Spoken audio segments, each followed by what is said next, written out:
حدیث میں ہے پیغمبر جب معراج پر جا رہے تھے، ایک آسمان میں دیکھا کہ حضرت موسیٰ بہت گرما گرمی سے بات کر رہا ہے۔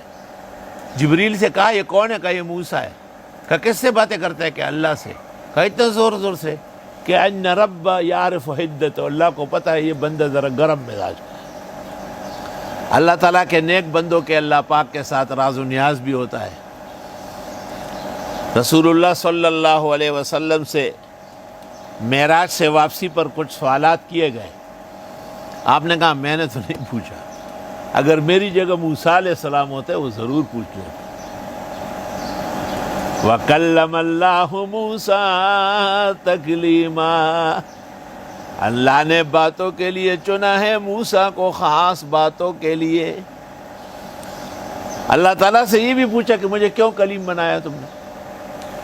تو حق تعالیٰ شانو نے کہا کہ ایک دفعہ بکری بھاگ گئی تھی، سارا ریوڑ چھوڑ کے آپ اس کے پیچھے جا رہے تھے، شام کو پکڑ میں آئی تو چاہیے تھا کہ اس کے ٹانگیں کاٹ دیتے، آپ نے زمین پہ لٹایا اور ان کے پیر دبانے لگے اور کہتے تھے اتعبتنی واتعبت نفسک سائر اليوم، اپنے آپ کو بھی تھکایا، مجھے بھی تھکا دیا، کیا ضرورت ہے اتنے دوڑنے کی؟ تو اے موسیٰ آپ اس قابل ہے کہ میں آپ کو اپنا دوست بناؤں۔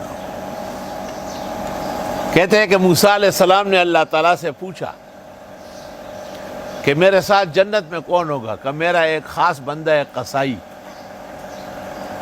کہ قصائیوں کو میرے ساتھ رکھتے ہو؟ کہ موسیٰ اس کو دیکھیں گے تو خوش ہوں گے۔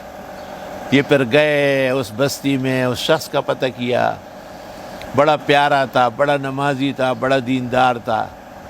حضرت کو گھر لے گیا، پھر گوشت بھونا، ماں تھی، اس کو آرام آرام سے کھلایا، ہاتھ دھلایا، منہ دھلایا، پھر تولیہ دیا، پھر اس نے کہا بس جاؤ۔ حضرت موسیٰ دوسرے کمرے میں بیٹھے ہوئے، اب وہ دعا کر رہی ہے اللہ میرے بیٹے کو موسیٰ کلیم کے ساتھ جنت دے۔ حضرت موسیٰ اٹھ کے یہ کیا ہوا؟ اللہ تعالیٰ نے کہا یہ اس دعا کو قبول کیا ہے، یہ اچھا ہے برے کا بہترین ساتھی ہے۔